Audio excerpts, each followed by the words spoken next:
It's a pleasure to welcome you to this series and session. My name is Francisco Guevara. I'm co-director of Arquetopia, and joining me uh, here today is also Nayeli Hernandez, our programs director for all of our residencies in Mexico, Peru, and Italy. It's a pleasure to have you here today. This is Arquetopia Free Virtual Open Studio series titled Behind the Curtain in celebration of our 15th anniversary.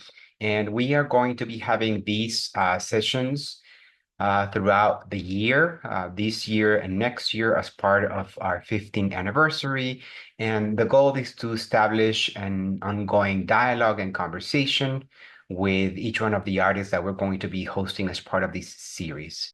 So we begin with this open studio titled The Preciousness of Coloniality. And as usual, as I mentioned, this is an ongoing open dialogue, so you can actually ask any questions as we move along. I'm going to share with you some of the process that I have been going through as, in terms of my art practice.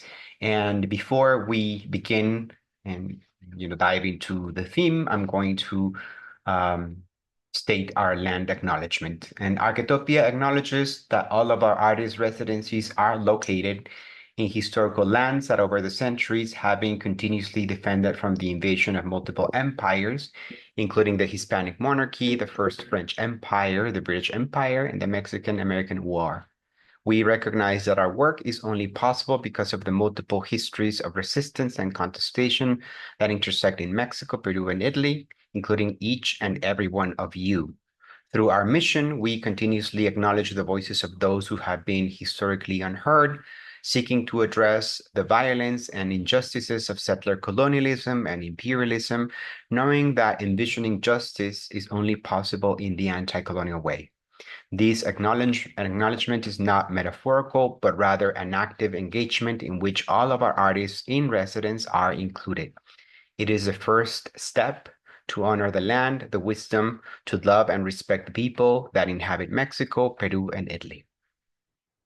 And this open studio is in the context of Treasures of Adverse Possession, which is in view until October 18 at the Gallery of the Mexican Consulate of Mexico in San Francisco. And I'm going to share some of the work that I have previously made in relation to this particular exhibition. And also, which is very exciting, I'm going to announce the new exhibition here in Puebla, which is opening on November 28th. So as usual, we begin with two quotes that will actually establish some sort of framework to understand the different ideas that we're going to be intersecting and weaving. The first one is by James Baldwin. History is not the past. History is the present. We carry our history with us. To think otherwise is criminal. And the other one is by Michael Taussig from his book, What Color is the Sacred? And it reads, redemption can never be final because the gap between the old and the new can never be closed. Writing worth reading is built this way, writing being a continuous confrontation with the past that evoked it. Such is the reflection of the sky in the sea, such is indigo. And I want to introduce first this idea, which we can frame by thinking that we are all colonial subjects. And that means that we are all incorporated, fully incorporated into this colonial, imperial, etc. project in which ideology takes place and redistributes power. It doesn't matter how much or how we are being identified, ourselves or by others, we are all colonized subjects. So as Timothy Mitchell instructs, in quotes, colonizing refers not simply to the establishing of a European presence, but also to the spread of a political order that inscribes in the social world a new conception of space, new forms of personhood, and a new means of manufacturing that experience of the real. End of quote. And race, also in quotes, as identity object remains a series of deliberate choices rather than inevitable. It created and creates new forms of personhood and manufactures and conditions how we experience reality. The British, Spanish, and US colonizing experiments gave us identity objects, in parentheses, individuals who must conform to the narrowest of subject positions, and or parentheses, in the form of, in quotes, white people, in quotes, slaves, and in quotes, Indians, and fix them to and in quotes, place. We remain in an ongoing struggle and negotiation with imperialism and its disciplinary powers. And this is how I begin sharing my journey with you guys. And to begin with, I work with indigo as a medium, meaning as process. And remember, thought is never method. I'm not interested in the beauty of its blue, but in the mesmerizing effect of its process use as currency that continues to both signal power and masquerade labor. For instance, natural indigo masquerades slavery and exploitation. Industrial indigo masquerades new forms of slavery in factories and maquiladoras, while also power in its uses in garments in public space. For instance, denim, police uniforms, etc. All of these are forms of measuring time through the body, or at least fantasizing about it. And although color is frequently undefinable, it has the capacity to wrap itself around bodies, making things vibrate while also subjecting them to control. Because of its history, color has always produced slavery, and slavery has continued to produce color, which is a cycle still in place that we enjoy and still profit from in everyday life. And this piece that you're looking on the slide, it's titled The Threshold, and it's 2 by 3 meters. It's a large scale piece, and it's actually indigo ink and white oil paint on canvas. And it is related to a print that I frequently use in the many presentations to think about the encounter, ethics, the history of the Americas, the invention of the body, the imagination of controlling time versus place. And what we see here is a series, layers that intersect, creating this image. So in the back of the image, you're going to distinguish some sort of fabric that is, you can barely see the different flowers, and it is referring to the fabrics from the casta paintings, which is a genre of 18th century painting from Mexico that speaks about the complexity of class and race and sex and gender and all these different ideas that intersect in the invention of identity and the body, specifically in the Americas. You also see these patches of white forms that refer to the story of Columbus offering a silk doublet to any of his officers who first spotted land in the process of invading the Americas. As we remember, Columbus tries to find a route to the Indies through the other side of the world, and in the process, he arrives to the Americas. And because he gets lost, because he doesn't have necessarily the complete knowledge of where and the route and how to get there. So his provisions are dwindling and are limited, and so he's getting anxious, and he offers a silk doublet. And you can imagine how much this doublet was in terms of price and money, of worth, value, etc. So I'm using a treaty um, of making these doublets that create the patterns to assemble it. So you see pieces of the doublet and the different signals how to assemble it. And then at the forefront of the image, you see on the left Americo Vespucci, or the silhouette of Americo Vespucci from this print of Nova Repreta, which I'm going to show in a minute. And then also America waking up, laying on a hammock. And I am replacing the formation of their bodies with two distinct maps. On the left, it's a Mesoamerican map that creates relationships in the reading of the map. And on the right, over America, is the map of Tenochtitlan by Hernán Cortés, which refers to Venice and different ideas. So I use this piece to begin this journey, to think about how color intersects, a lot of my work has to do with reading history and trying to insert missing pieces of that history to create the possibility of an open-ended question. And here we arrive to one of the main questions that I try to address and I constantly think about in the residency, which is also part of my practice with each one of you, and also in my work as visual artist. So why body, why academia? And the body has become a central concern both in academia and the wider culture, providing one of the fewest points of direct contact between these often divorced spheres. After the scandal over Robert Mapplethorpe's 1988 exhibition, the rise of new techniques of medical imagining of the body, imaging of the body, and the dissolution of many of the norms of sexualized identity, the body question continues to gain urgency, even today, and more than ever today. Indeed, at all times of social uncertainty, the representation of the body is a key concern. The current moment is an amplification of the experience. Walter Benjamin perceived in the generation who lived through the First World War, in quote, a generation that had gone to school on a horse-drawn streetcar, now stood under the open sky in a countryside in which nothing remained unchanged but the clouds, and beneath those clouds, in a field of force of destructive torrents and explosions, was a tiny, fragile human body. And in this reference that Nicholas Mirsov makes on the sky, he even says, today we have even changed the sky. So that also is related to the notion of the body, and this is also why the body keeps having these transformations. And here we see the image of Nova Reperta, America, Americo Vespucci on the left, America on the right, as I was describing. If you analyze this print, you can see how movement is confined to the left side of the image and place is invented on the right.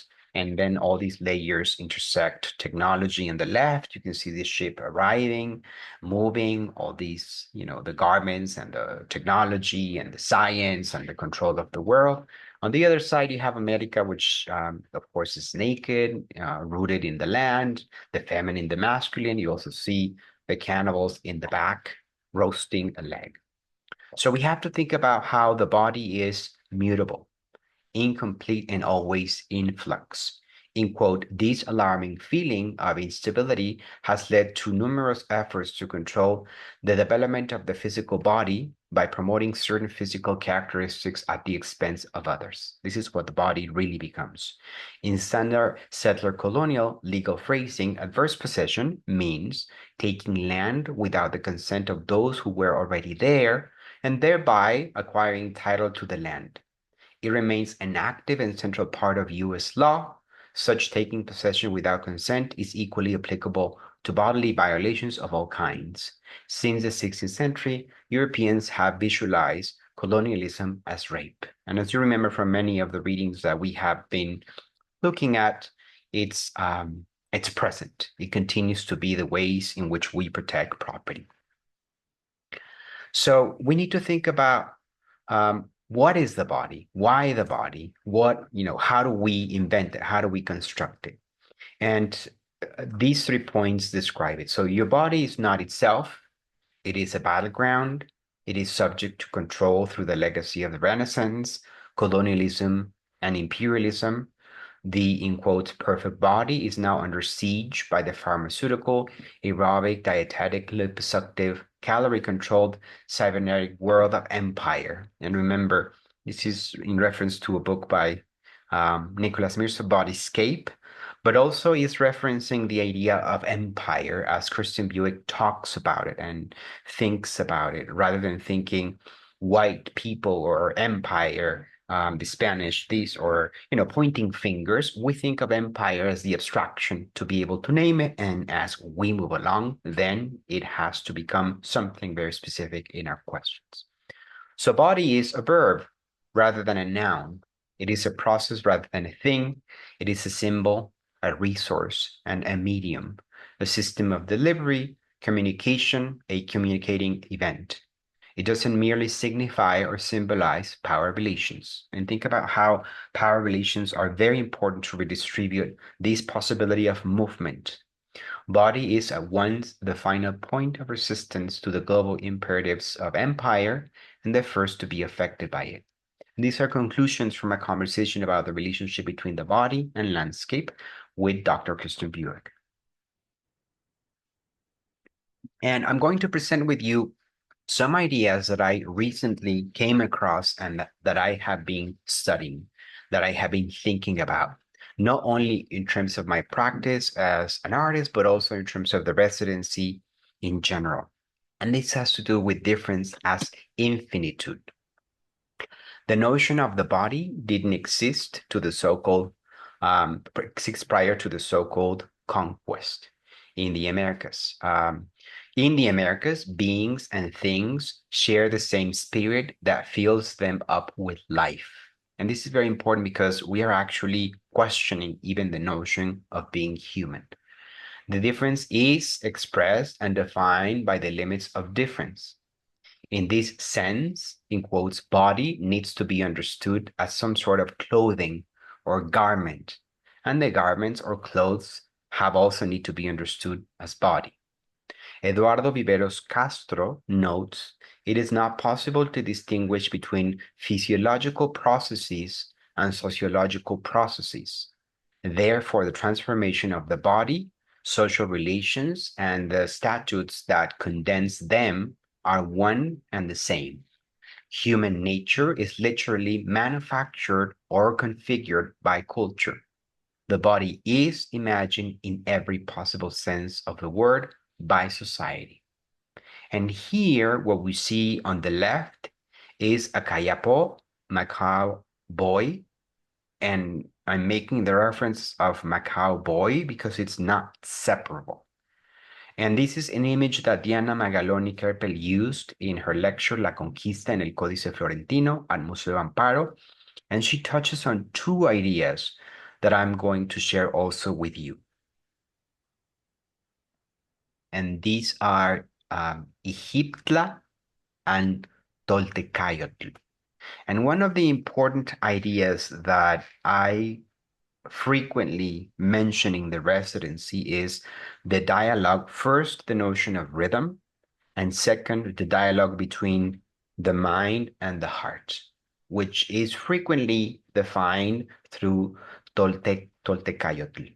And I'm going to read a little bit about it. But what I want you to think about is in this dialogue of the mind and the heart is what I refer to also bringing Audre Lorde into the conversation to anger and the joy of making.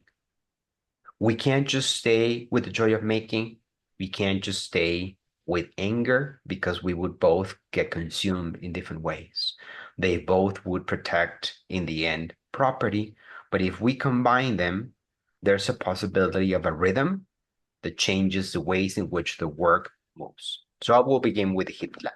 Hitler, and Lopez Austin, which is an important archaeologist, philosopher, anthropologist from Mexico, he explains Ixiptla, the protective deity, as a notion of the man God, which is infinitude. And think about man God, because it elevates or actually places in the right position our experience in relation to the divine. It's not that gods are up there and we're here. It's actually that we are part of this notion of the divine. So, man, God. He points out that this word has been translated as image, delegate, replacement, substitute, character, or representative. But as he analyzes its root, sheep or heap, and its relation to other words, he asserts it corresponds to the idea of skin, covering, or husk, suggesting that the man God, apart from being the covering, the protection, it is the likeness of the God, the divine itself. So think about how we, as we move, as these skins, husks, covering seems to be protecting us, they also manifest the divine through movement. And we do that with cotton, with polyester, with anything that we're wearing, jewelry, but also as we move. So I want to make this assertion to understand that the body is not a limit or the boundary. It's actually a point of resistance in which we move, but also in which we manifest the divine.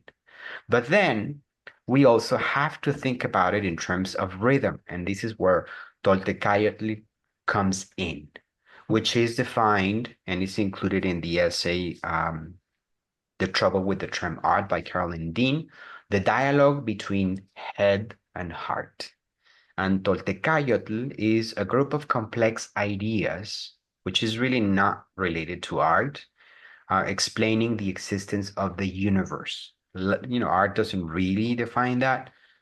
So it explains the existence of the universe, life, and consciousness.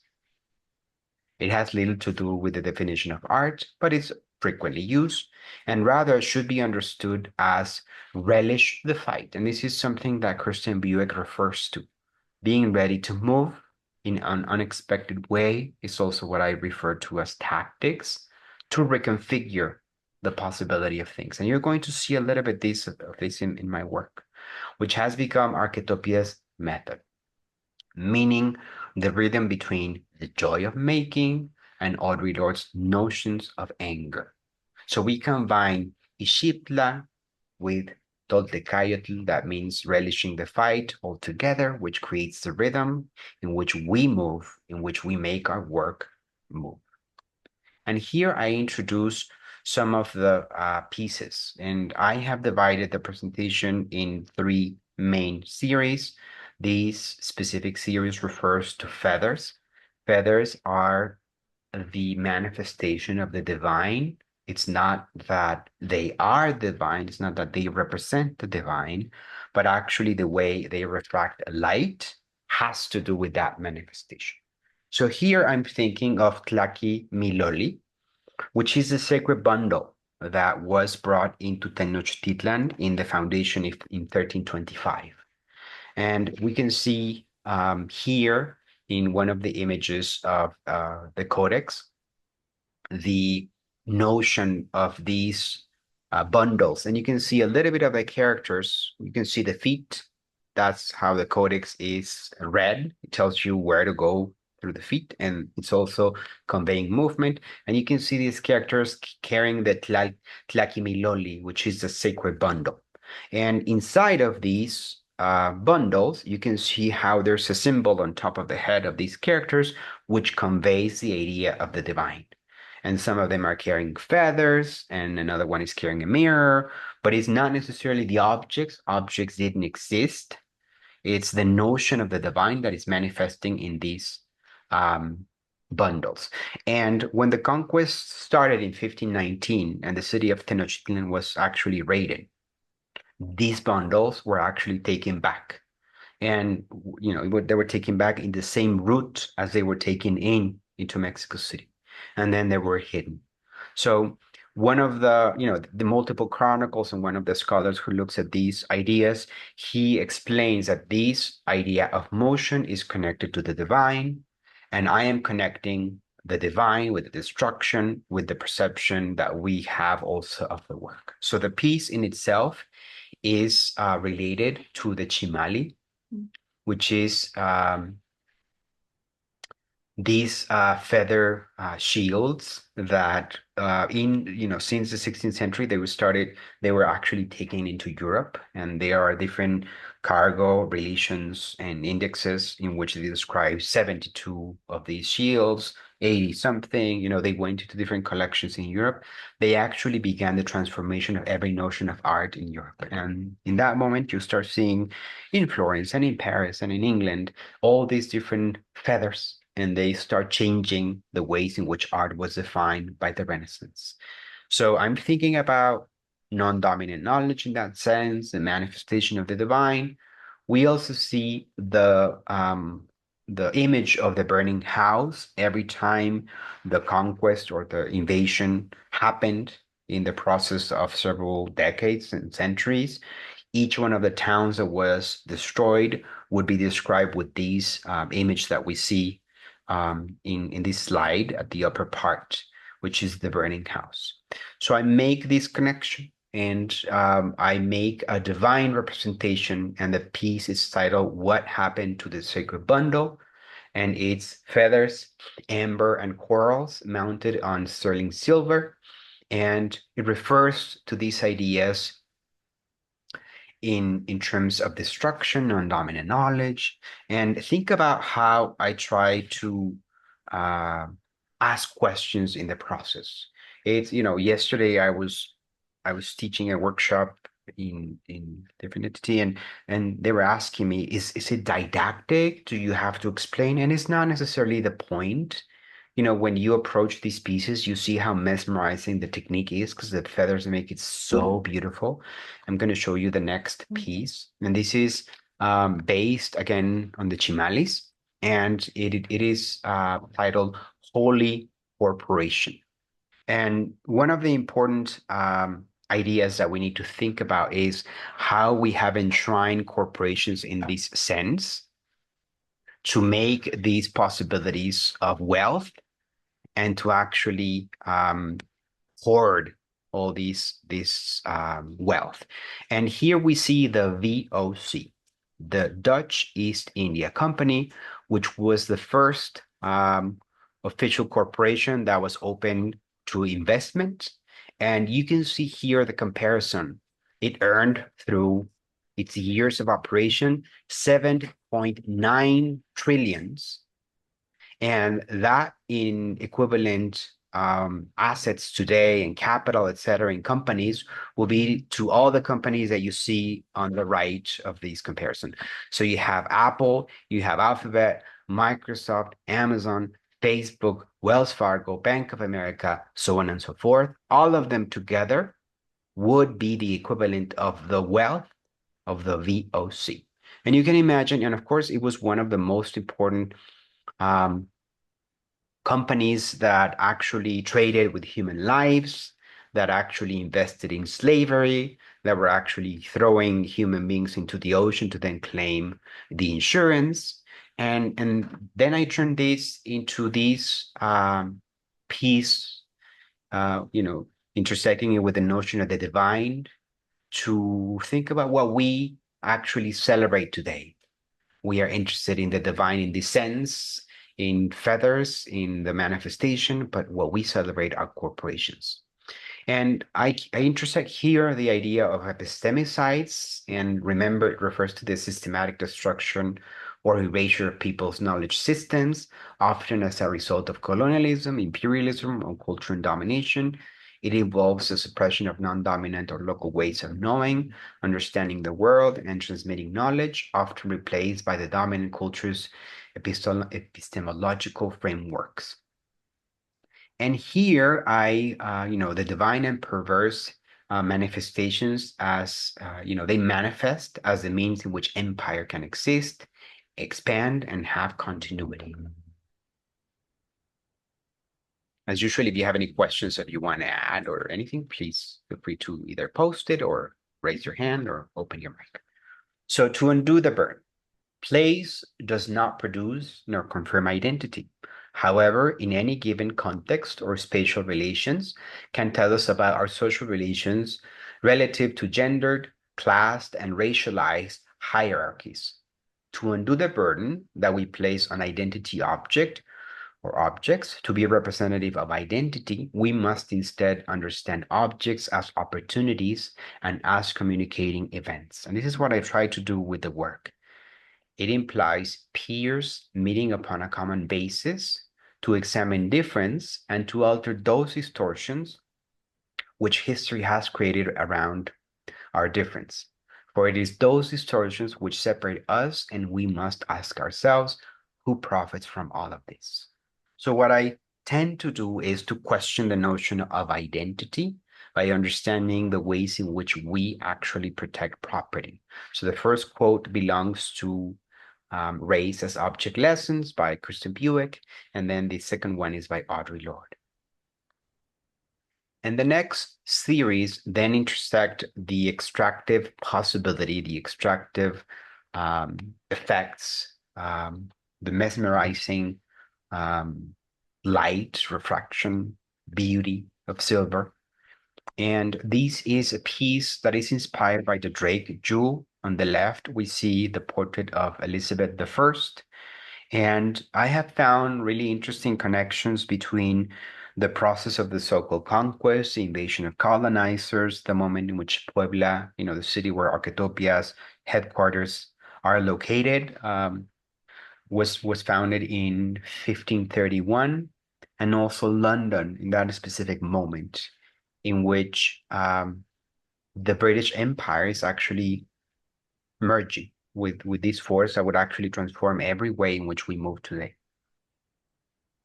And particularly in the decades of the 1580s and 1590s, the increased violence in Puebla. It is the moment in which the Inquisition is actually established in the city of Puebla, but also it is the moment of the splendor of sonnets in England. And what is fascinating when we look at sonnets is how the language of violence in relation to love has had an investment, a research, learning on the process of torture. So sonnets do speak about the different possibilities of torture and how torture was associated eventually as the suffering in terms of love to the divine, but also to each other. It will actually lead into the 17th, 18th, and eventually 19th century. But it's a very important, crucial moment in which the world is fully being transformed through modernity. And what I'm signaling here is the connection between these spaces that seem to be so distant in history, in progress, in development, but they're actually intertwined. And for instance, Byron Hammond refers to this space as the Mediterranean Atlantic, connecting the Mediterranean with the Atlantic because they were not separate. There were spaces in which all these ideas were actually flowing, just as I was mentioning with the feathers. And this piece that we see to the right, the front part of the piece is in the center, and then the back part of the piece is on the extreme right. And it's actually inspired by the Drake jewel that Elizabeth I is wearing in this portrait. And the piece is titled At the Heart of Freedom, and it belongs to a series of symbolic portraits in silver pendants encrusted with precious gemstones, exploring different manifestations of empire as a superstitious fantasy of destruction and extermination. Departing from the concept of freedom as a historical fanatic superstition, I use the performativity of jewelry as an inverse, in quotes inverse, medium to address extermination as an imperial illusion constantly manifesting in the ideal of freedom and the pursuit of happiness. And what happens is this pendant was actually given by Elizabeth I to Francis Drake. And these narratives are connected to the ways in which Tenochtitlan was raided. Many of the artifacts that were sacred in Tenochtitlan were actually taken into Habsburg Europe. One of them is the obsidian mirror that was used to determine the date in which Elizabeth I was going to be crowned. So there's really interesting connections between how the British Empire is emerging in relation to the Americas. So in this series, I continue exploring the links between continental philosophy, because it's the moment and you're going to see it in the most recent exhibition that I'm presenting in November, and the practices of knowledge destruction by identifying subtle historical narratives of power in the complex process of embodiment. Through each symbolic portrait in the form of jewelry, I think of ontology through the Cartesian ideal, how it's constantly put into question. I actually I think and I ask the question about ontology and the Cartesian ideal by addressing our shared legacy of these monstrous historical events, or the so-called conquest of the Americas, also to the birth of the expansion of the British Empire, including the ransacking practices of the Grand Tour and the creation of museums, etc. So what you're seeing here is how all these ideas intersect.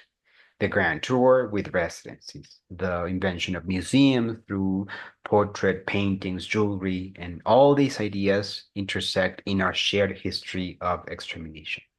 So I address what Jacques Rancière defines as the acceptability of the image and the nature of the intolerable image itself, meaning the experience of pain and indignation for such events and how these are brought into the spectator's present, like we're doing here now. However, through medium, in this case jewelry, in this case silver, gems, and the performativity of embodiment, intolerability doesn't become a spectacle, but rather a question. And through the authority of image, we are obligated to a certain connection with history. And think about how these ways of reading the work do intersect with each one of our individual histories. So Francis Drake is often celebrated as an English national hero, lauded for both his role in defeating the 1588 Spanish Armada and for being the first Englishman to circumnavigate the globe. In this narrative, Drake is positioned first and foremost as an explorer, an admiral who at his most villainous was an underdog who stole from the mighty Spanish Empire. But in fact, Drake's very first voyages to the Americas were as a slaver, and it was the failure of these voyages which would inspire his future raids on the Spanish Americas, for which he became so famous. For instance, he actually invaded Veracruz and tried to invade Campeche. He actually raided one of the Portuguese ships, and this is what happened. The English privateer arrived onto the Carolina coast after sacking the Spanish lands in the Caribbean, becoming one of the first who brought enslaved Africans to North America decades before Jamestown. And this is why Elizabeth I gave him the Drake jewel. So the piece, it is inspired on the shape that the queen is wearing. On the front part of the piece, we see her anagram, EZL, ECR, I think it's EZR, Elizabeth Regina. And we see, of course, the pearls that distinguish her virginity, but also her connection to the Virgin Mary, all these holy halo that covered her. We see the Baroque pearls. It's also, encrusted with amethyst. And in the back of the piece, we see the coat of arms of Francis Drake, because of course he became a nobleman, noble in quotes.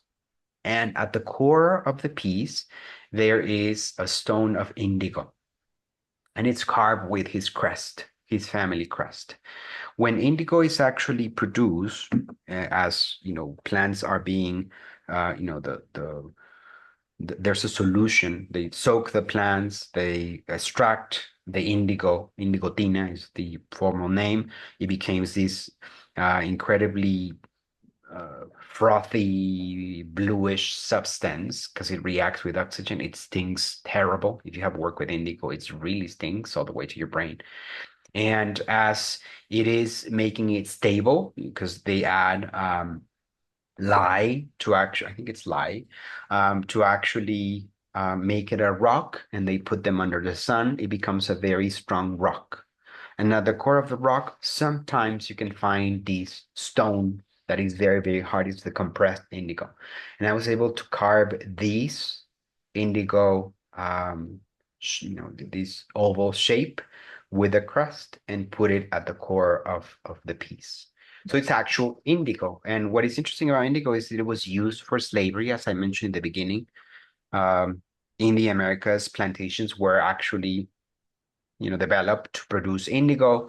Indigo was extracted, made into this pigment, and then it was traded for actual human lives, not even with money, the indigo directly. Humans were actually enslaved, kidnapped, taken to the Americas, and they were producing more indigo. And then indigo was used again and again, and it's a cycle that continues all the way today. So at the core of freedom is indigo. Cannot be understood because we experience freedom at the expense of others. And this is what we see in the origins of how enslavement started in the Americas, all the way to Elizabeth I and Francis Drake. And this is another piece. we have to keep in mind that property is the driving rationale of conflict and violence. And this is a ring. It's titled 1521. And I am addressing the idea of the transubstantiation, the transformation of substances. Is what happens in church, in mass. And that's what happens to the space in the Americas into becoming land, becoming property. So this is what we see on the right is a map of Tenochtitlan. It's the same map that I used in the first piece, and that Hernan Cortés actually drafted after an image that he thought it was similar of Venice. And it was the first time these relationships were commodified for the purpose of war, invasion, destruction, and then also the ring of Paul II on the right. So this is a ring. It's a silver. It's casted on, lost wax, sterling silver with an amethyst. And if you see the little dots or the marks in the ring are also the different paths to connect land in central Mexico all the way to the city of Tenochtitlan, which is a crown jewel that we see with the amethyst. And then it also reads Temextitlan, which is one of the notes referenced as the location in the map of Hernan Cortés. So the intolerable image. The classic use of the intolerable image traced straight-lined from the intolerable spectacle to awareness of the reality it was expressing, and from that to the desire to act in order to change it. But this link between representation, knowledge, and action is mere presupposition because of the common sensory fabric, and images of art do not supply weapons for battles. This is something that we have to keep in mind. They help sketch new configurations of what can be seen. If you remember, James Baldwin talks about the chaos of the world and how we try to make sense of it through art. We create some sort of order into this chaos. What can be said and what can be thought, and consequently a new landscape of the possible. So I'll read it again. They help sketch new configurations of what can be seen, what can be said, and what can be thought, and consequently a new landscape of the possible. But they do so on condition that their meaning or effect is not anticipated. Images change our gaze and the landscape of the possible if they are not anticipated by their meaning and do not anticipate their effects. For instance, as Kirsten Bugh notes, writes, that's misspelled, writes it's with W, the task of forgetting can be countered by the imperative to remember. And this is what I try to do. The task of forgetting can be countered by the imperative to remember. So we think about dissensus. What dissensus means is an organization of the sensible, where there is neither a reality concealed behind appearances, nor a single regime of presentation and interpretation of the given imposing its obviousness on all. It means that every situation can be cracked open from the inside, reconfigured in a different regime of perception and signification. This is what Kirsten Bugh refers to as the possibility of communicating through an event. We have to think of art as an event. To reconfigure the space of what can be seen and what can be thought is to alter the field of the possible and the distribution of capacities and incapacities. Think about how we spatialize power. It's how space is turned into place. So here, there is a possibility of a redistribution of capacities and incapacities.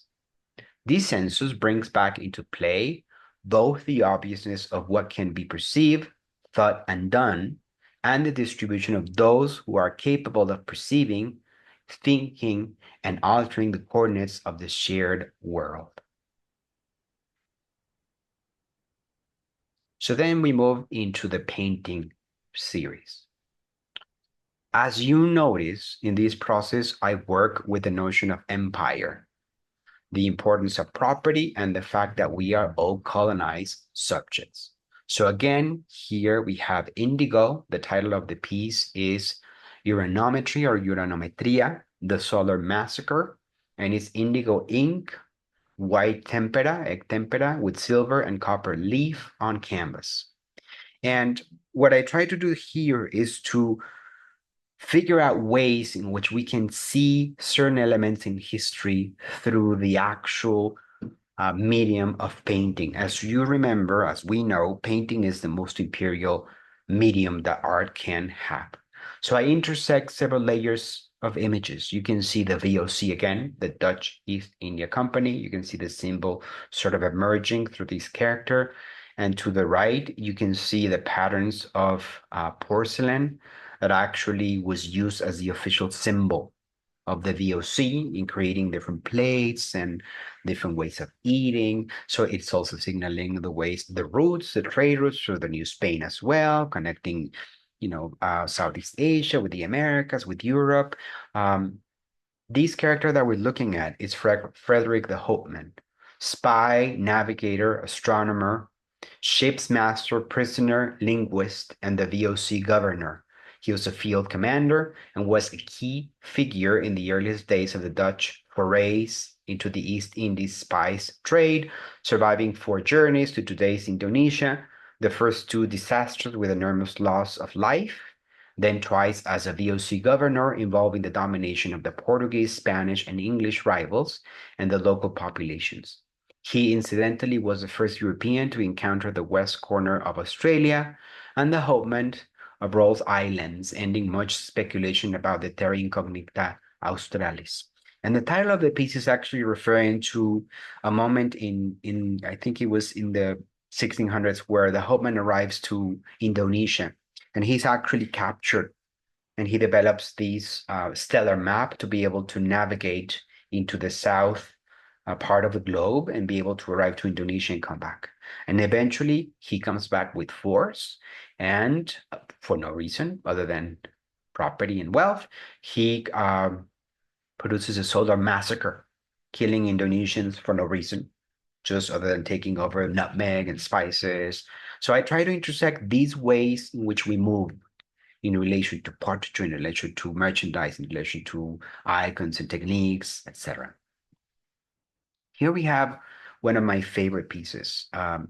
It's titled Arquetopietic, which is the divine manifestation of something, or the immaculate conception of a corporation. And it's layered. Of course, it's layered. It is cochineal, pau brasilia, which is also pigment from the Americas, chile guajillo.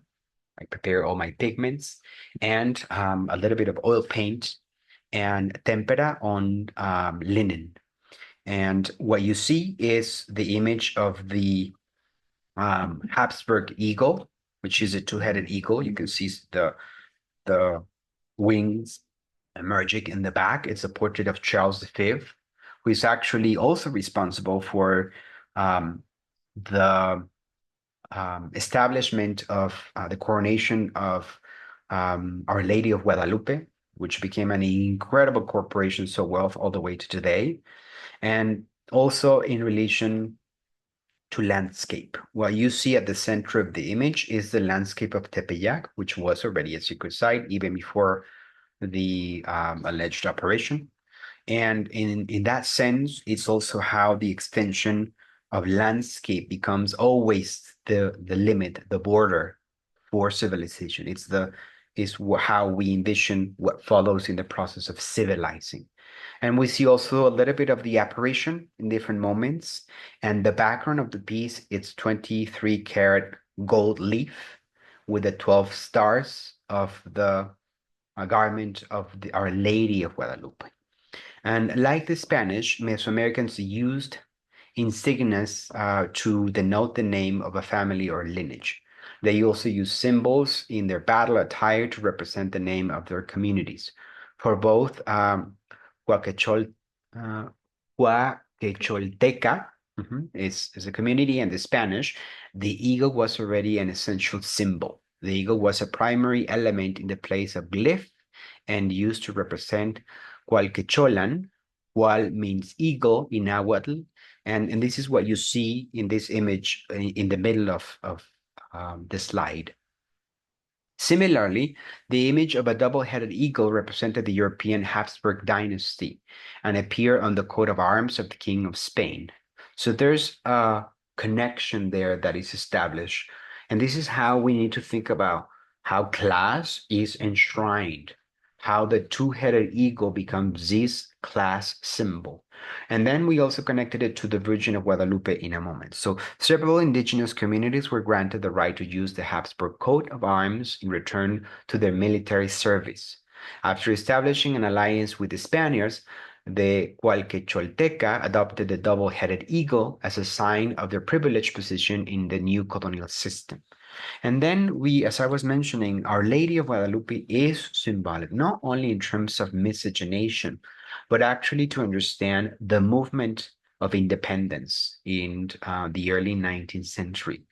The first political war flag that was used for the movement of independence was actually the image of the Virgin of Guadalupe. A common sensory fabric. Jacques Rancière explains that human action is tied together through a common sensory fabric that arises from a shared distribution of the sensible, which defines their way of being together.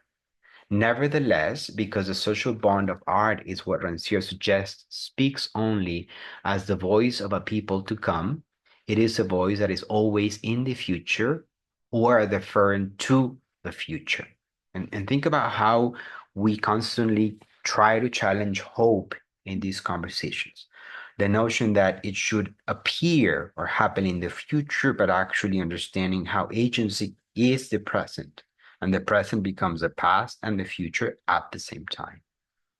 The apparent resolution of a community of sensation therefore turns out to be precisely a process of dissociation, or a break in that all-important relationship between sense and sense. As dissociation operates by way of a shift from one sensible world to another, the shift really defines different capacities and incapacities, different forms of tolerance and intolerance, feeling versus acting. And what we try to think about here is, how do we redistribute power? How do we, when Hannah Arendt talks about the space of appearance, we need to think about how could we redistribute that possibility of movement, which leads us to the next exhibition, which is opening November 28th at the Museo Universitario Casa de los Muñecos, and the title is Ethos of Transfiguration.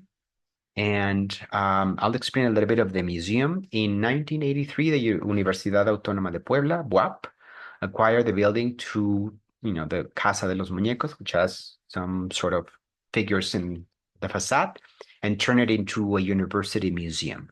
After 4 years of restoration work, the Museo Universitario Casa de los Muñecos, its official name, was inaugurated on December 10th, 1987. Since the establishment of the Jesuit College of the Holy Spirit, the institution has been enriched with diverse collections of art and scientific instruments that form the foundation of the existing schools, which is very important to understand the role of the University of Puebla, which is one of the macro universities in the country, one of the 5 mega universities in the country, and also to understand how museums emerge. It has 18, 17, some 16, 17, 18, mostly 18th century paintings, but it also has a scientific, technological collection related to the 19th century ideas of illustration.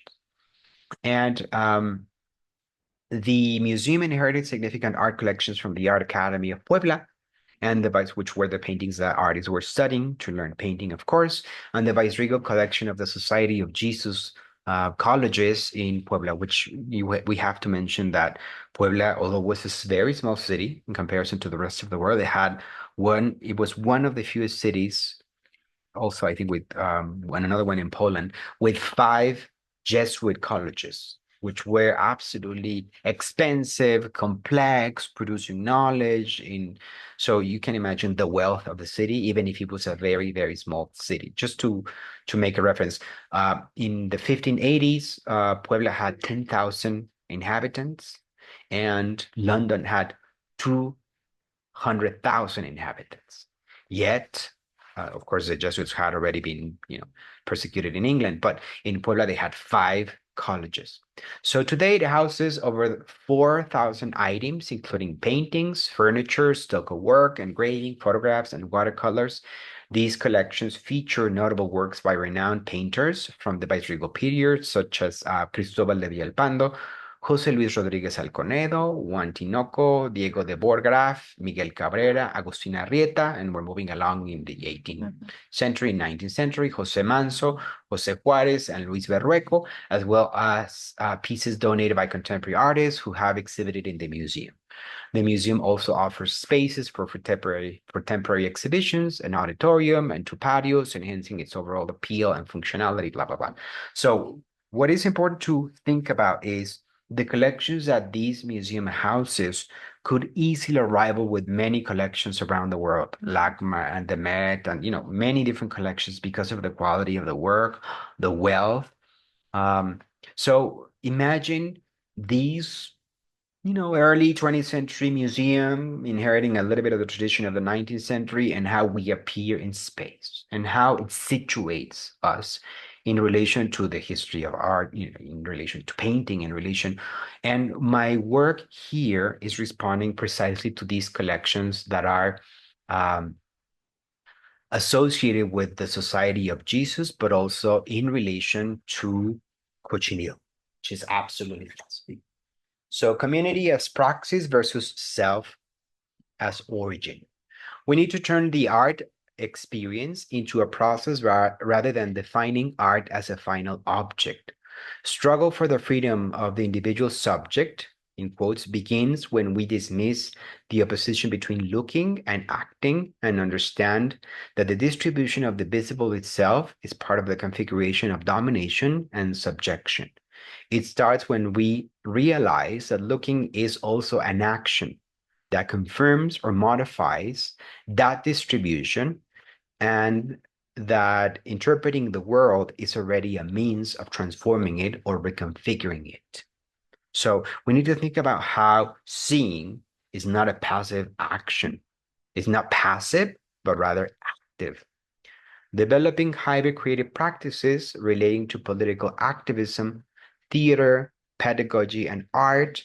These groups further challenge the dovetailing of the construction of the artist as a singular genius with the commodity values of the marketplace in the mainstream art complex. And this is referring to the reading Who's an Artist by Amelia Jones, and she's referring to Guillermo Gomez Peña and La Pocha Nostra troupe.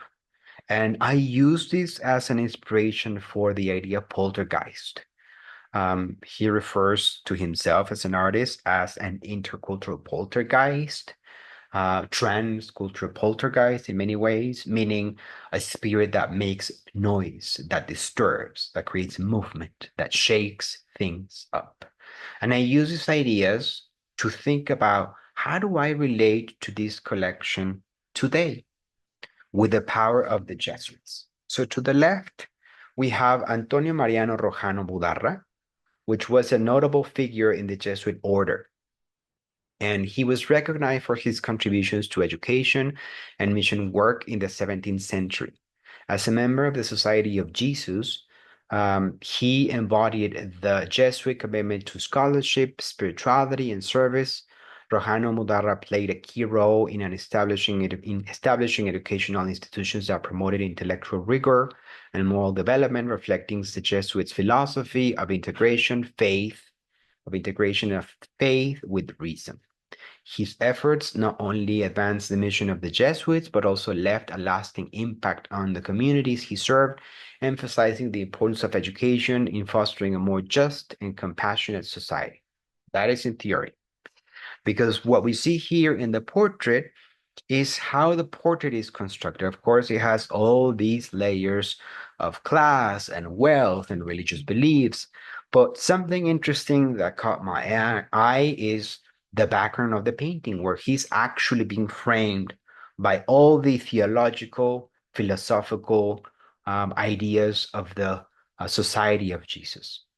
And to the right, this is my response to the painting. So what I'm doing in this exhibition is connecting cochineal, which is present in the collection throughout these paintings. Many of these paintings that I have selected have cochineal as a pigment that was used.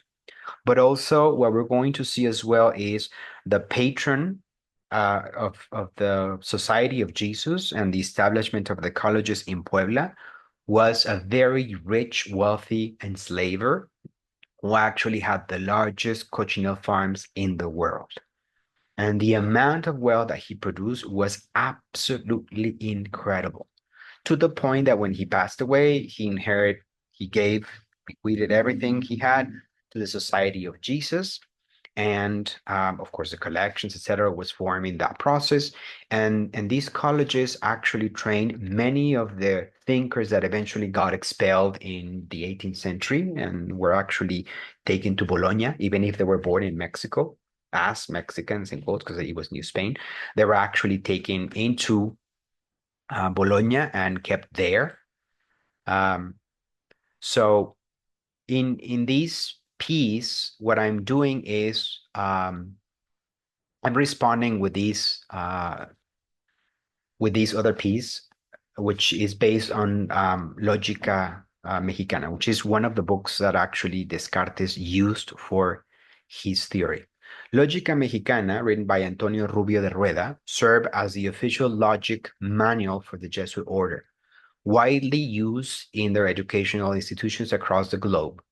This includes La Flèche in France, where a young René Descartes was educated. The text provided a foundation in Aristotelian logic and other philosophical principles, shaping the intellectual environment in which Descartes developed his ideas.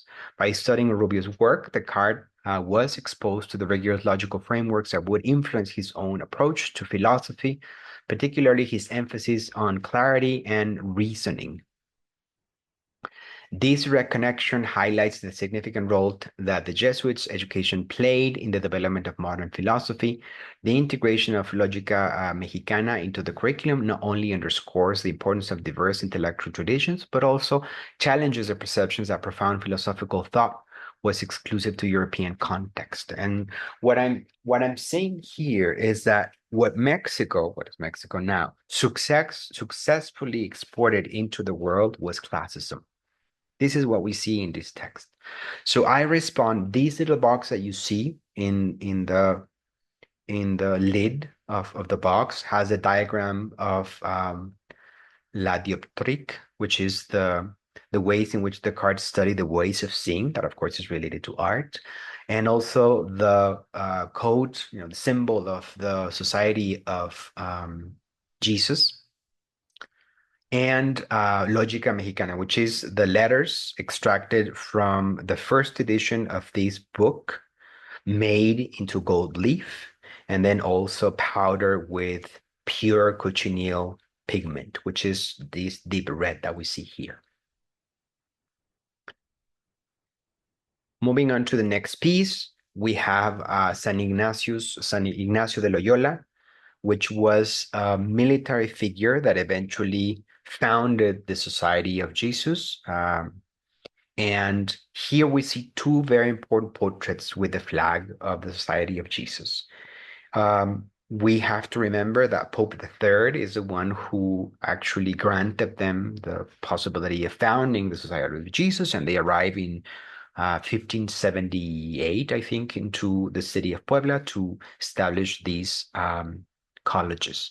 And as history moves along, the Society of Jesus was serving, in quotes, mestizos, which we have to keep in mind that in the project of the two republics, the República de Indios and República de Españoles in all over the Americas, mestizos didn't pay taxes. And that was a very important source of wealth that the Society of Jesus will be linked to. This is also why they are actually connected to Melchor de Covarrubias, which we're going to see in a moment as well. So in these two pieces, I make reference to the flag of the Society of Jesus, which is the slogan Ad Maiorem Dei Gloriam, to the greatest glory of God. And in 1767, they were actually expelled from every single corner of the Spanish Empire. And that includes the Philippines, in Southeast Asia, the Americas, Europe, and they were all taken, at the same moment, the same instant in every single corner of the empire. The army of the king arrived, knock on the door, and ask each one of the members of the Society of Jesus to be taken into Veracruz. Some of them died in the process. Some of them were already born in Mexico. Some of them only spoke Latin and Spanish, and some also languages that were local in the different, also in Peru. And they were actually expelled. And it's a question of how Europe again concentrates knowledge now back in Italy. Is a question how they were also fully involved in exploitation in the Americas. So how I respond to these two pieces is these sort of holy fabric, making reference to the Rostro de la Verónica, famous painting that has this very deep religious meaning of a fabric that is placed on Jesus Christ's face, and it has the representation of that. But also it's dyed with cochineal, so it's 100% silk dyed with cochineal, and then I embroider with pearls Ad Maiorem Dei Gloriam, also with the 1767 year. I'm also going to include some coins in this piece. I dreamed about it yesterday, so when I have the images, I'll be happy to share them with you. And then the last piece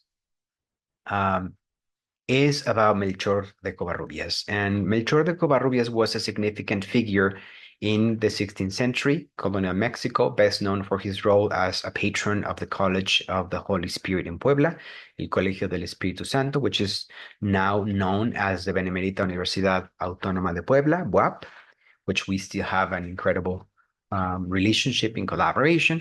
And his support was instrumental in establishing the institution as a center for education and intellectual growth during a time of significant cultural and religious transformation in New Spain. Through his patronage, the Jesuits were able to promote classical studies combined with Christian teachings, attracting students and scholars eager to engage in theology, philosophy, and the humanities. Under his patronage, the college flourished, contributing to the formation of an educated elite that would shape the cultural landscape of the region. In addition to his contributions to education, Covarrubias was involved in the encomienda system, which allowed Spanish settlers to extract labor and tribute from indigenous people. As an encomendero, he oversaw the labor of indigenous communities, often subjecting them to demanding conditions, to say the least, in the pursuit of agriculture and economic gain. His social status affording him protection and legitimacy within the colonial framework, allowing him to navigate the complexities of power with relative impunity. While the encomienda system was framed by colonial authorities as means of, in quotes, civilizing and converting indigenous populations, it frequently led to exploitation and suffering, actually slavery, highlighting the paradox of a figure who, while promoting education, participating in very deep systems of oppression. Covarrubias' involvement in the cochineal trade further illustrates his multifaceted role in colonial society. Cochineal, a valued dye produced from insects found on cactus plants, became a crucial export for Mexico, for the New Spain, and was highly sought after in Europe. And remember, the New Spain was part of the Spanish Empire. It was not necessarily a country. And beyond, for its vibrant red hue, which was used in textiles. Now it's also used in cosmetics, and of course it was used in art. And during this period, cochineal was one of the most profitable commodities in the transatlantic trade, significantly impacting the region's economy and contributing to the wealth of colonial elites like Covarrubias. This is also why it was called the red gold. By the economic foundation of colonial Puebla, No, by supporting the production and trade of cochineal, he not only bolstered the economic foundations of colonial Puebla, but also helped position the empire, specifically Mexico, as a key player in the global market. His entanglement in these exploitative practices protected the Catholic Church, protected by the Catholic Church, reveals a dual legacy, one that encompasses both educational and contributions and complicity in oppressive labor systems. This complexity reflects the broader tensions within colonial history, where advancements in culture and knowledge often coexist with exploitation, injustice, and of course, slavery. And something that one of the scholars that we frequently have conversation with, the archaeologist Eduardo Merlo, he was mentioning that cochineal was actually used to fund the movement of independence. Morelos, for instance, would raid the different routes in which cochineal was moving and then sell cochineal in the black market to actually be able to fund the movement of independence. So think about how entrenched these little, in quotes, little bug is in the formation of our lives today, but specifically Mexico, but Puebla in relation to these collection, the museum, the Jesuits, etc. So what we see on the left, or what we see on the right, is the 18th century painting of Don Melchor de Covarrubias. You can also see in the background the Colegio del Espíritu Santo, the College of the Holy Spirit. And on the left, it's my response to this piece, to these portraits. And it's an official portrait is actually placed in one of the most important university classrooms, halls in which master classes are taught. And it's celebrating his legacy to the Jesuits and, of course, the university.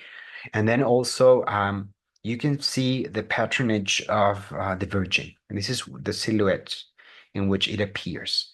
And at the same time, so the piece is divided in three sections. The upper part is pure indigo ink. The bottom part is pure cochineal ink with its different chemical possibilities. I add certain substances, because I don't remember the exact chemical name, but it can shift into purple or red, deeper red. And you also see some of the scientific, quote unquote, illustrations that were used in different codexes to explain the process of extracting the cochineal. And it becomes this sort of landscape in which Melchor de Covarrubias emerges in the process of being also protected, sponsoring. It's this very complex position in which we then get located in relation to the exhibition. What is truly wonderful about the exhibition, which is very exciting to me, is that I was able to choose the pieces from the collection of the museum. They will be brought down into the gallery and then will actually live in between the pieces that I'm actually producing. So I'm producing pieces specifically responding to these questions to create a narrative. And Quetzalina Sanchez, our board president, is designing the exhibition, and she has already thought of how to include samples of the cochineal. We're going to have some mezcal with a little bit of ink of cochineal, which is harmless to humans, or what we call humans. And so this is a preview of the exhibition. I want to end my presentation with this quote that is important to think about and that I constantly go back to.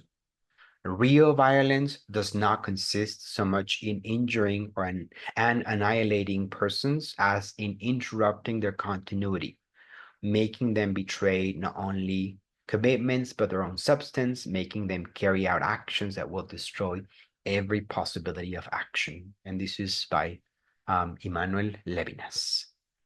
So thank you so much. I can always go back to the slides. I'm going to stop presenting to be able to read the different comments. If you have questions, feel free to open your mic. I'll be happy to engage in the dialogue.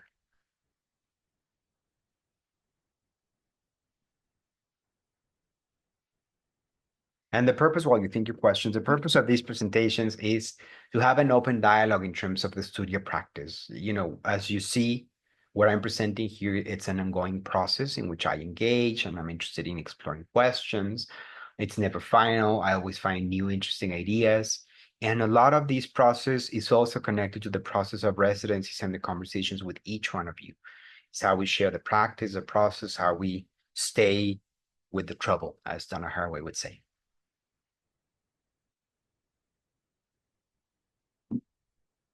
Any questions, any comments?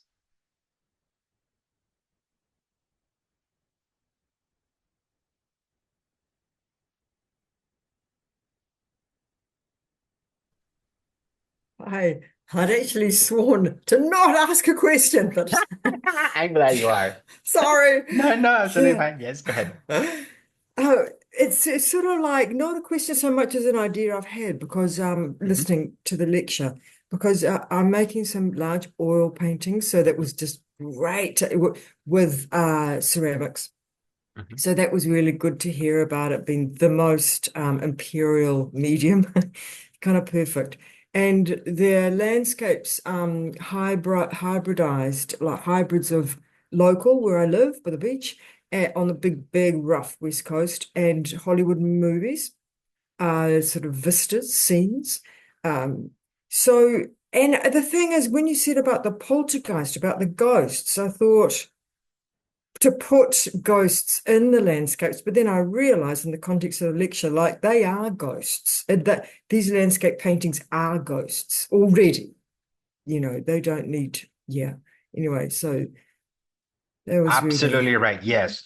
Um, helpful. Yeah. landscape is when we think about landscape, we have to remember that it's really an imitation.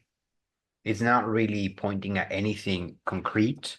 When you say landscape in Hollywood, then I have to imagine maybe scenes from Lord of the Rings or whatever movie. Mhm. Yeah, But it, mhm. Indiana Jones, Right, there you right? go. But it's not really that it means anything because we didn't necessarily describe the ocean or the mountain or the tree or the bird or the nest or the egg of the bird. We can be very, very specific. So landscape, it's an invitation to see through the eyes of empire. And that's horrific because there is a connection between Renaissance and the ways in which empire sees. It's how its birth, it's the ways of seeing are born within Renaissance and is connected all the way to drones today. The reason why drones can identify humans or species in particular and can kill them, it's because of the Renaissance. Because it invented the notion of the body, it was codified, it was made. So when I think about these landscapes, we have to think about them as identity objects that needs to be disturbed. So rather than thinking that poltergeist should be an apparition, we need to understand that art is an apparition in itself, just like you said it. Mm, Just like you said it. mm, It is an apparition. And Levinas even talks about it in a way that I find it very useful. It's a shadow. Art is a shadow because it resembles something. It comes from the future, allegedly, a mm, promise, but not really. And it doesn't stop being what it wants to be, but it doesn't fully become what it claims to be. So a landscape is not really the landscape. It's not really mm, the complex relationships of ecosystems or the wind and the ocean and the tree mm, interacting, or even the way in which light is refracted. All these different complex relationships are not present in landscape. Yet it doesn't stop resembling what it could be or should be or wants to be. So it's like a shadow, it leaves a trace. mm, But because it leaves a trace, it also leaves the sensation of that trace that prevents action. That's the problem with images. They prevent action. So rather than thinking we are morally correct with our images, we think of them as opportunities to reassign the possibility of movement. And that reassignment is not really up to us. It's not that I can tell you with my images, now you're going to move this way, but rather give up agency that I have to allow others to emerge in whatever ways they want, they can. mm. Mhm. So it's a redistribution of power that images could do. I'm not claiming I have the power to do it. What I'm saying is it's a journey that I share with you in this process of learning, teaching, because teaching and learning goes hand in hand, like you're mentioning right now. A better way to describe everything I presented with theory is the question that you just asked. Images are ghosts, are spirits. What we need to do is make noise with them to disrupt what art history does. Awesome. Thank you. No, thank you. Other questions, other comments? These sessions, I'm always interested in relating them to your own practice. So it's not necessarily a question of my work, but how you're dealing with the specific ideas or images or ways of thinking, anything that comes to mind.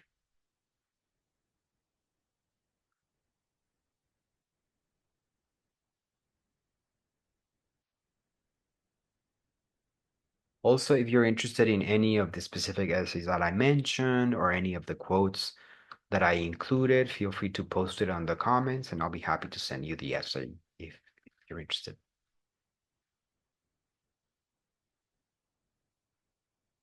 Hi, Francisco. How are you? Good, Thank and you you? so much for your presentation. Mm-hmm. Good, yeah, thank you. Yeah, I think this was important to introduction to Puebla, you know, and Mm-hmm. everything that has happened through the centuries there. Mm-hmm. So yeah, thanks for your work and sharing that. I am interested in the essays too, and I am interested in the disruption. Mm-hmm.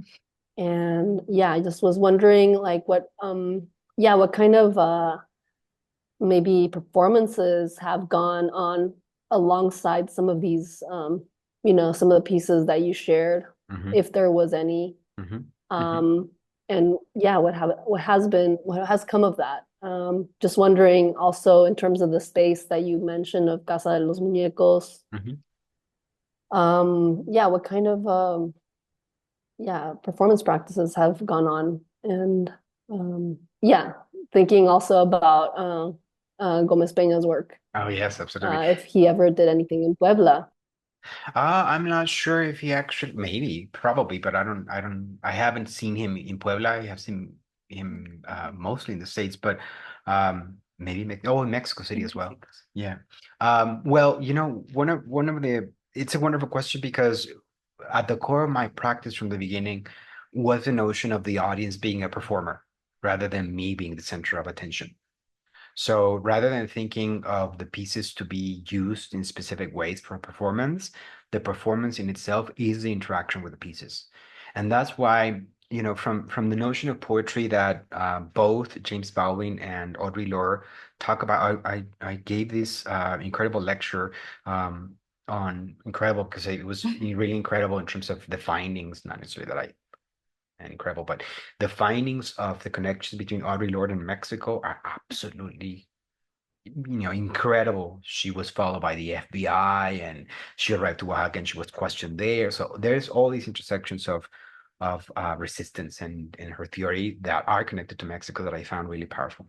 So in her work, in both of their work, poetry is what alters rhythm to create tension through oppositional or opposite ideas.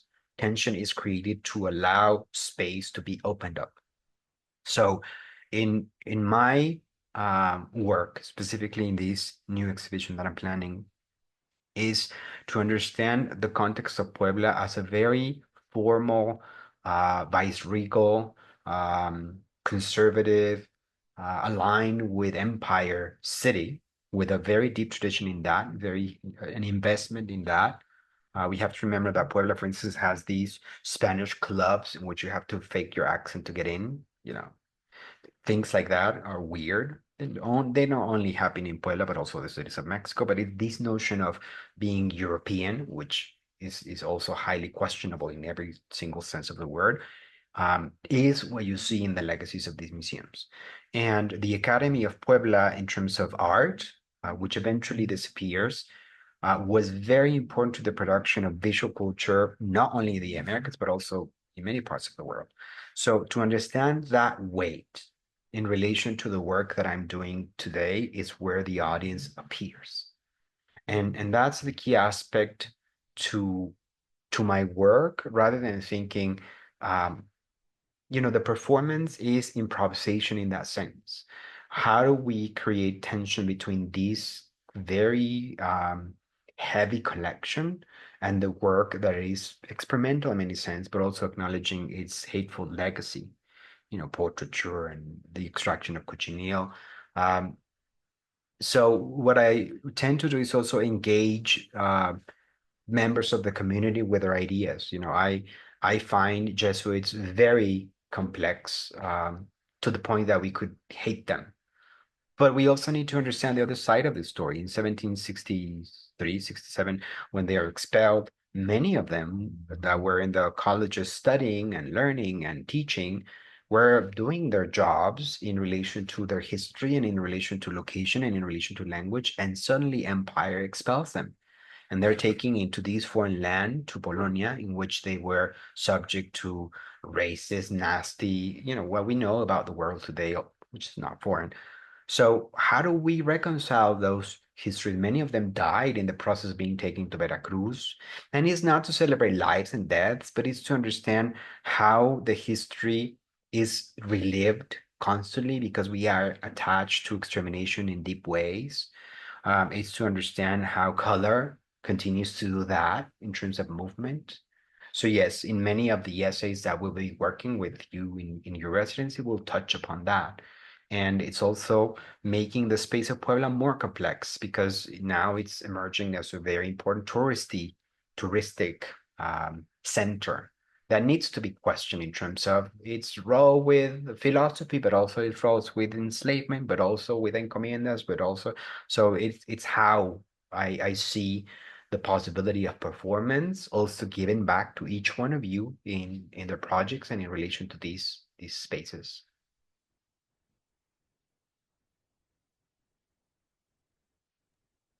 Thank you for the question.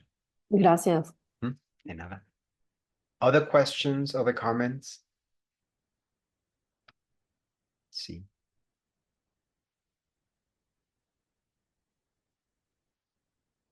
Sophia says that she'll have a presentation. I will send you also the landscape readings. If you have any questions, you want to share them in the comments. If you don't have a mic, you can do it there. Any other questions? We're reaching the last minutes of the lecture, so feel free to voice them before we end. Hi, Francisco. Hi, Nayeli. It's Jamie. Hola, Hi, Jamie. How are you? How are you? Good, good. It's good to see you. It's great to Good see to you. see you. Thanks for doing this talk, Francisco. It's great to, after having had so many conversations about my work, great to see what you've been working on. I was curious about how these works emerge. And I know, I don't know, I see much of what you're doing related to how I think I have been working in terms of trying to represent layers and make connections through materials and techniques, those kinds of things. And where I have struggled is that I sometimes find myself creating artworks that are products of an intellectual process and less products of the studio. And so I was just curious about how the work emerges in that sense. Like, how are you working between this artwork in the collection that you're referencing, and then how do you arrive at the works that you are choosing to place in dialogue with those works? And how, these are a lot of questions, so pick what you want to answer, but also how do you judge whether pieces are succeeding? Are they opening the space? How do you decide that they are opening the space that you are looking for in terms of disrupting or unsettling? And then I was just curious to know, how much do you rely on wall text or some kind of interpretation through the museum? And do you even have control over that, or is that for the curators to decide? Yeah, wonderful questions. Wonderful. Okay. Well, first, they arrive in nightmares. Nightmares. Sometimes I have a dream about something. Sometimes I just wake up with an idea, and it's a product of research. It's not that I get illuminated, but the what I do is understand that concept doesn't give meaning to the work. This is conversations that we've had throughout the different programs in the residencies. We think and we imagine that intention remains in the work, and it doesn't. Like you were mentioning in this process of trying to make it intellectual is part of that of rejecting that notion of how we can be morally correct, and rather we rely on research, which is ideal. But then we also go back to aesthetics in what the notion of the perfect abstraction was seeked after in the 18th and 19th century, particularly 19th century, and also reaching the beginning of the 20th century. And what we see is the racist theory of color that Goethe produced, which is nasty. Blue makes you sad and orange makes you hungry. All of that is bullshit. Or even these notions of composition, circle is perfect, and all cultures use circles, and circles therefore are universal. Nothing is universal, as we know, and circles do not mean the same or even taste the same. Tortillas and pizzas are very, very different. They're based on circles. But when we reach the 18th century, the moment art was born, and I'm referencing currently in this essay, the trouble with the term art, we see that technique tells you how to read the work. It's the point of entry. It doesn't tell you what the work is or it's not or should be, but rather how to read it. So what I do is I make an emphasis on the vocabulary of the technique. And this is why it has taken me into really incredible possibilities of the technique itself. For instance, to figure out the chemical composition of pigments to be able to make them stable and achieve the red or the blue that I need. And it's part of what we share. You also have that neurosis commitment, finding the perfect idea. But that not but and that becomes the vocabulary. But think about the vocabularies of cochineal. It's purple, it's pink, it's red, it's slavery. It's each one of them, and not only symbolically but technically. One of the challenges that I find in this particular exhibition, which I didn't find in the previous one, which is highly invested in indigo, is that cochineal is very hard to photograph. Very, very hard to photograph. It's very difficult. The pieces always look different, and it almost seems like I'm trying to trick people into not seeing or seeing. Sometimes it looks purple, sometimes it looks bluish, and it's the same painting. I didn't change anything. So I find that vocabulary of the refraction of light, and there I connected to the space. So I think of elements of history that make me excited. So, for instance, how is it that we find these two portraits of Ignatius of Loyola with the flag, which is painted with cochineal, but is not mentioned in the collection, but it still refers to my experience? For instance, one of the incredible elements of this exhibition is the Virgin of Our Lady of Sorrows, or Our Lady of Sorrows, is a very iconic image that I grew up with, and I had no idea why. And it's an image that the Jesuits brought into Puebla for middle classes. So many, many centuries after, my mother inherits from her mother this image on copper of Our Lady of Sorrows. So the Jesuits had a project of inventing nations. They wanted an independent, but they are expelled before, just a few years before Mexico can become independent. But the middle class didn't want them to leave. So I find my story there, not with the Jesuits, not with independence, but in the trouble of all of that. Am I looking for justice all the time? Am I connected to the Jesuits? Yes. Are the Jesuits nasty? Absolutely. So where do I find myself in that process in relation to these pieces? The other thing I have learned to not care about is whether the pieces are successful or not, because we need to understand the practice as a process in which we do not stop, but rather we relish.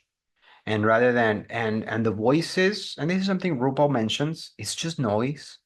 The critics and the galleries and the museums and the who cares? I just have fun with it. I make art for me. It's very selfish, yes, because being an artist means you have to be selfish.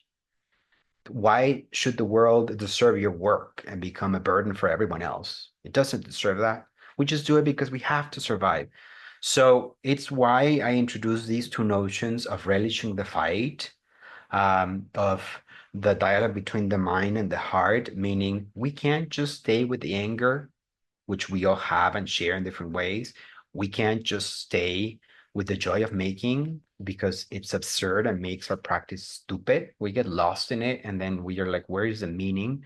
It has to go hand in hand. But one of the things that I learned in the process, and I acknowledge these with each one of you, is this is something Kirsten Buick taught me. The residencies are part of my practice, have been part, it's one of the privileges, immense privilege, that I have to be able to keep reading, to keep studying, to keep learning. Each one of you ask me questions I do not have the answers for, and then therefore I have to research and think about. And that's why it took me so many years to arrive to this production. For many, many years I didn't paint because I didn't know what or why or for what reason. But in this process, then it expands, and then you lose the fear of the field, because it's really about having fun by understanding how we relish the fight. How do we, I can't, and this is, the answering the last part of your question.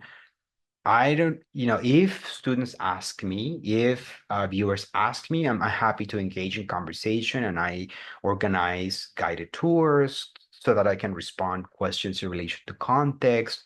They do include certain explanation of how I arrived to this research, but I allow other voices to speak about my work. And I don't, one of the agreements that I have with the curator and that he said from the beginning is, I don't believe in your ideas about the Jesuits and how you think of colonialism. And I have to put that out there. And I thought, he's right. He has the right to have his own voice. Right is the wrong word, but his own voice matters to my practice. So rather than saying you're wrong, you're right, I engage, and it allows me to understand the nuances that are missing. So it's the process of dialogue that I love, and each exhibition has to be with a different curator, engaging with their own ideas and dealing with that negotiation. Um, I also love that possibility of engaging with peers like you guys in the process of engaging with these questions. So it's and your questions during your different residencies lingered in the sense that I figured this notion of the joy of making. Is this mesmerizing? You even forget lunch, you forget problems. And the reason I was able to arrive to these projects and ideas, it's because we were drowning after COVID. We couldn't survive, and things were not working, and hate was everywhere. And I knew I was going to get a heart attack. And that's why I say nightmares. So I figure out the only way to make this different is by getting into a rhythm in which I can explore these ideas. And the work itself came up with its own life, and it's been taking me in journeys that I just have to follow. I frequently don't understand where it's taking me or why, or sometimes it's I want an exhibition for tomorrow. And I just learned this from RuPaul. Just say yes to everything, and then you figure out the challenge. Thank you. Thanks so much. Absolutely. It's my pleasure. Anytime you guys need anything, I'm always here for you. I have the privilege to be able to learn because of you, with you. So anytime, as I have mentioned, constantly. I'm always here in space. Anytime that you need anything, I'll be here. Thank you again. It was a pleasure to I share. know she already left, but I think it's a good also chance to thank Shengli Chilian. She was the person who, or she's being the person who is being part of our community for a long time.